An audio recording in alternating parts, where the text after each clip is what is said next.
नमस्कार, जय हिंद दोस्तों। स्वागत है आपका अपने YouTube चैनल अपनी नौकरी में।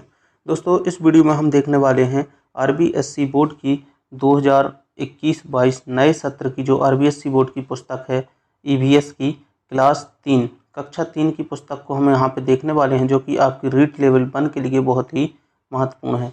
सिलेबस में आपके साफ मेंशन है कि जो 2021-22 की आरबीएससी की किताबें हैं उन्हीं से अध्ययन कीजिए, उन्हीं से आएगा और आएगा 1 से 5 तक। उनका जो कठिनाई स्तर है वो 10 तक का होगा। तो यहाँ पर हम कक्षा 3 की ईवीएस को डिस्कस करने वाले हैं। जो भी थोड़े बहुत महत्वपूर्ण बिंदु हैं इसमें, उन सभी को हम यहाँ पर डिस्कस करने वाले हैं। तो वीडियो को अंत तक देखिए और क्रम से हम कक्षा 3 के बाद फिर कक्षा 4 की, फिर 5 की, फिर 6 की, इस प्रकार से क्रम से हम सभी पुस्तकों को क्रम से डिस्कस करेंगे। तो इसके लिए आप हमारे चैनल को सब्सक्राइब कर लीजिए ताकि आपको सभी वीडियो लाइन से मिलते जाएं। तो चलिए स्टार्ट करते हैं अपना वीडियो। तो सबसे पहले जो हमारा एक टॉपिक था, तो उससे कोई महत्वपूर्ण बिंदु नहीं निकला है। दूसरा टॉपिक है मित्रता। मित्रता से कुछ महत्वपूर्ण बिंदु निकले हैं, तो उनको हम यहाँ पे देख रहे हैं। एक एक टॉपिक को हमने लिया है, बिल्कुल आप चिंता न करें। ये देखने के बाद आपको पुस्तक पढ़ने की आवश्यकता नहीं है, ठीक है। तो वैसे भी आप रीट, कई लोग रीट की और 3rd ग्रेड की साथ साथ तैयारी कर रहे हैं, तो रीट के लिए आप वीडियो देखिए। रीट की कहाँ तक आप मेहनत करेंगे, 3rd ग्रेड भी देखना है, तो इसके लिए आप ये पुस्तकें पढ़ने की ज़रूरत नहीं है। आप चैनल को सब्सक्राइब कर लीजिए। एक एक पुस्तकों का जो महत्वपूर्ण निचोड़ है मैं आपके सामने लाता रहूँगा टाइम टू टाइम। तो चलिए वीडियो को शुरू करते हैं। सबसे पहले हमारा जो टॉपिक था, हम पहले भी बता चुके हैं कि रिश्ते नाते उससे महत्वपूर्ण बिंदु नहीं निकले हैं, मित्रता से निकले हैं। तो देख लेते हैं क्या क्या है। देखिए, मित्रता पर अमीरी गरीबी का कोई प्रभाव नहीं पड़ता है। तो ये बिंदु पूछे जा सकते हैं और आ सकते हैं कि निम्न में से कौन से कथन सत्य हैं, एक सत्य है, दो असत्य है, इस प्रकार से तो वहाँ पर पूछे जा सकते हैं। तो यहाँ पर आप देख लेना कि मित्रता पर अमीरी गरीबी का प्रभाव नहीं पड़ता है और जानवर भी मित्रता की भावना को समझते हैं और हमें जानवरों को प्यार से रखना चाहिए। और एक महत्वपूर्ण बिंदु है नंबर 4, चेतक महाराणा प्रताप का स्वामी भक्त घोड़ा था। कैसा घोड़ा था? स्वामी भक्त घोड़ा था, क्योंकि जख्मी होने के बावजूद महाराणा प्रताप को सुरक्षित स्थान पर पहुंचाने के बाद चेतक ने अपने प्राण त्यागे थे। तो चेतक जो स्वामी भक्त था वो कौन था? चेतक था। किसका? महाराणा प्रताप का। तो रिश्ते नाते में इसको अच्छे से याद रखना है आपको, मित्रता में। और हमें विपत्ति के समय अपने मित्रों की सहायता करनी चाहिए। तो ये थे कुछ महत्वपूर्ण टॉपिक किससे? मित्रता से। अब अगला जो टॉपिक है हमारा, ऊपर नीचे कुछ मिक्स हो गए हैं, तो ये टॉपिक 10 आ गया है। अब भोजन बनाना क्रम से लगाए थे लेकिन वो हो गए हैं, तो आप देखते जाइए 1 से 10 तक के टॉपिक यहाँ पर क्रम से हैं। तो भोजन पकाने के तरीके और उनसे क्या क्या बन सकता है। तो देखिए, यहाँ पर उबाल कर दिया गया है आलू की सब्जी, भून कर हलवा। अब और कुछ भी भून सकते हैं, जैसे कि मक्का या भुट्टा भी भून सकते हैं, सेंक कर रोटियाँ, और तल कर पकौड़े। और क्या बना सकते हैं आप? तल कर मंगोड़ी बना सकते हैं, पूड़ी बना सकते हैं, और भी अन्य चीज़ें बन सकती हैं, लेकिन कक्षा 3 के लेवल के स्तर से ये दिया गया है। और छौंक कर यानी झोंका मार के सब्जी बनाई जा सकती है, इस प्रकार से यहाँ पर देख सकते हैं। और उसमें कुछ चीज़ें और हैं भोजन कैसे बनाते हैं मैं, कि हम भोजन के कई रूपों को पकाकर व कई चीज़ों को कच्चा ही खाते हैं। जी हाँ, जैसे कि सलाद वगैरह में हम कच्चा ही खाते हैं कई सब्जियों को। और भोजन मिट्टी के चूल्हे में, गैस के चूल्हे में, सौर चूल्हे में, हीटर में, सिगड़ी आदि में पकाया जाता है। तो इनको देखते चलिएगा आप। और खाना पकाने व खाना बनाने के बर्तन होते हैं जो अलग अलग वस्तुओं के बने होते हैं। और खाना विभिन्न तरीक़ों से बनाया जाता है, जैसे कि खाना बनाने के तरीक़ों में आपको उबाल कर, भून कर, सेंक कर, तल कर, छौंक कर, इनके आगे भी आप लेवल देख लीजिएगा। कक्षा 3 के स्तर से ये इसमें दिया गया है, नहीं तो अगली वीडियो में हम आपको ज़रूर बताएंगे।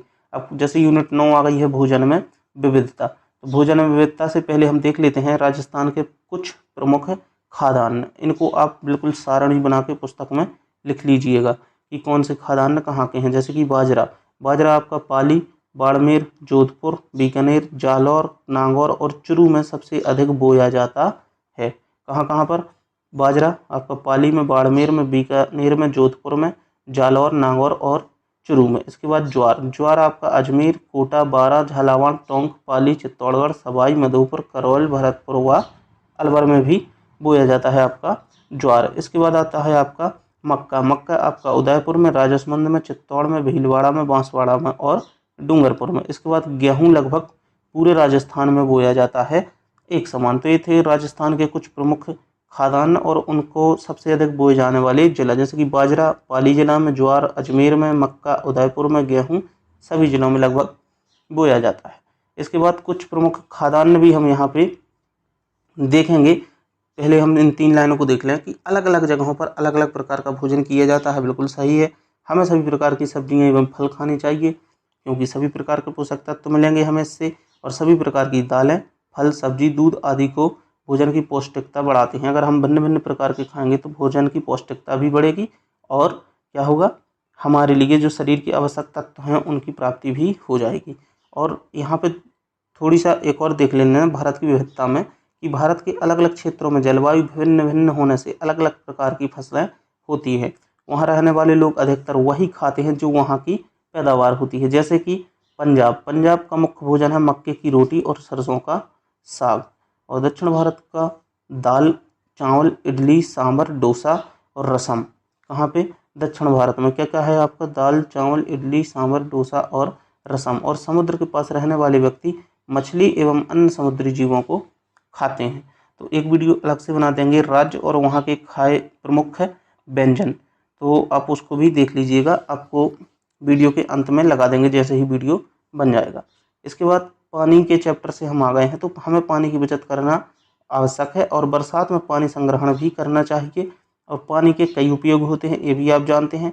देखिए, आप कहेंगे ये आप क्या बता रहे हैं। देखिए, कक्षा 3 की EVS है, इसके बाद हम 4 की भी डिस्कस करेंगे, 5 की। तो कक्षा 3 की EVS में जो है वो आपको बता रहे हैं।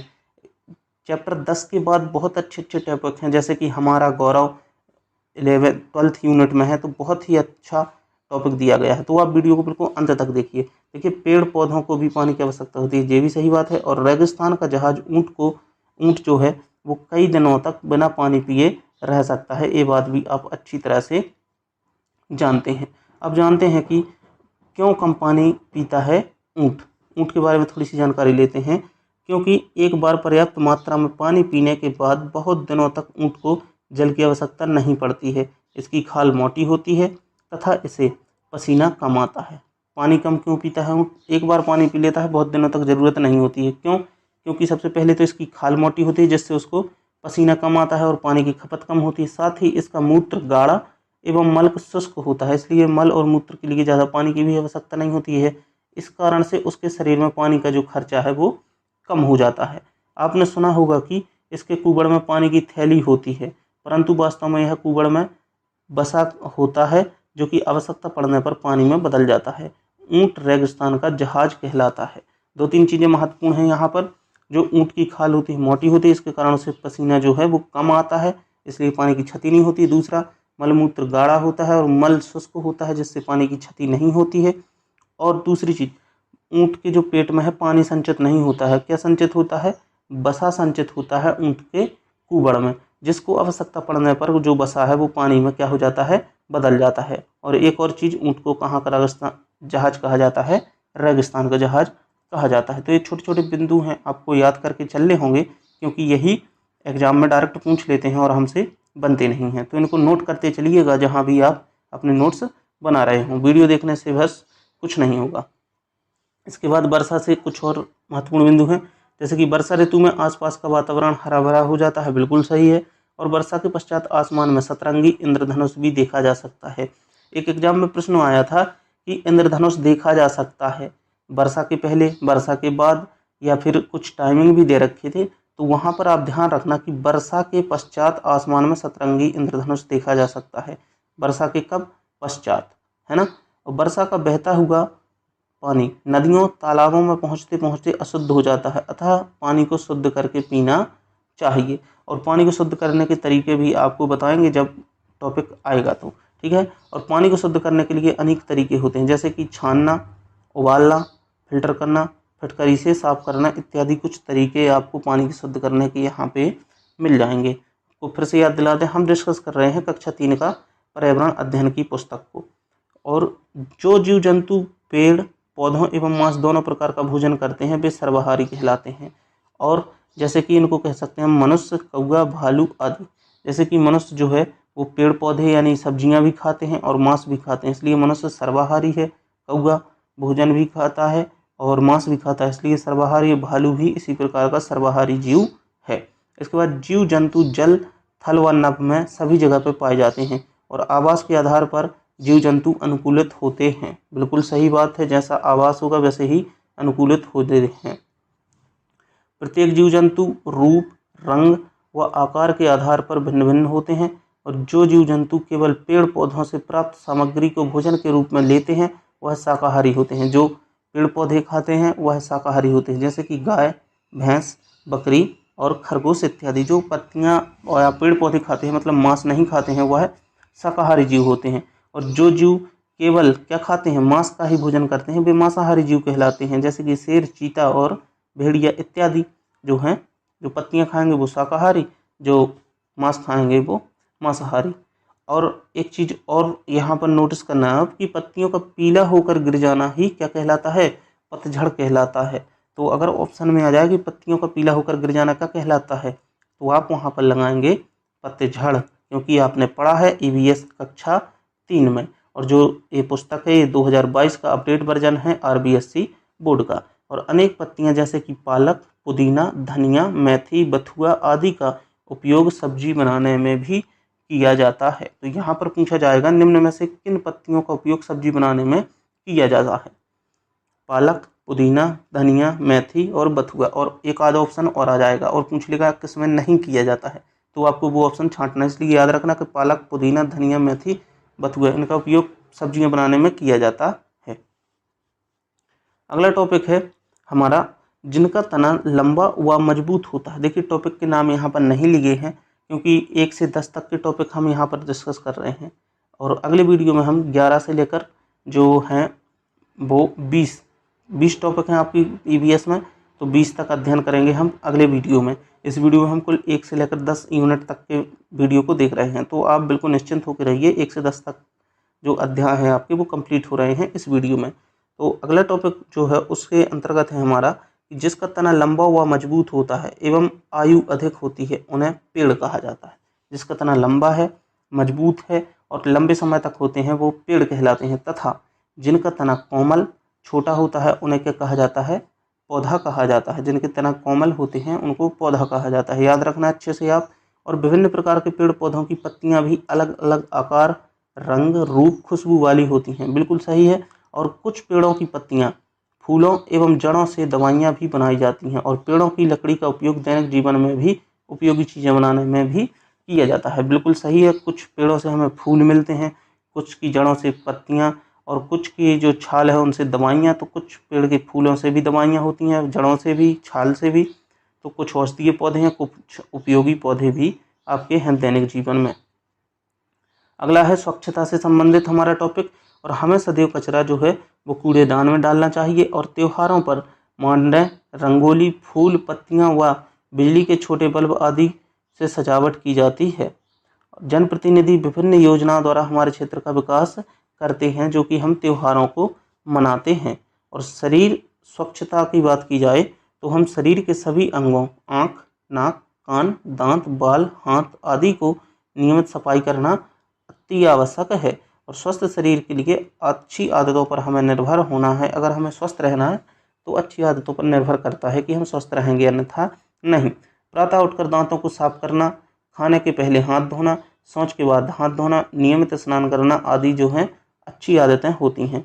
शरीर की सफाई के साथ साथ घर, विद्यालय एवं सार्वजनिक स्थानों को स्वच्छ रखना भी हमारी जिम्मेदारी होती है। हमें सदैव कचरा जो है कूड़ेदान में ही डालना चाहिए। अगला टॉपिक जो है हमारा खेल, मनोरंजन और स्वास्थ्य संबंधी चैप्टर है।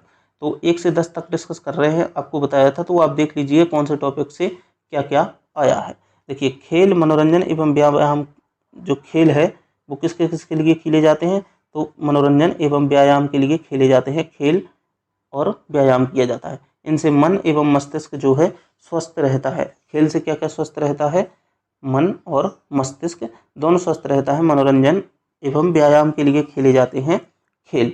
कुछ खेल घरों में खेले जाते हैं, कुछ गली मोहल्लों में खेले जाते हैं और कुछ मैदानों में भी खेले जाते हैं।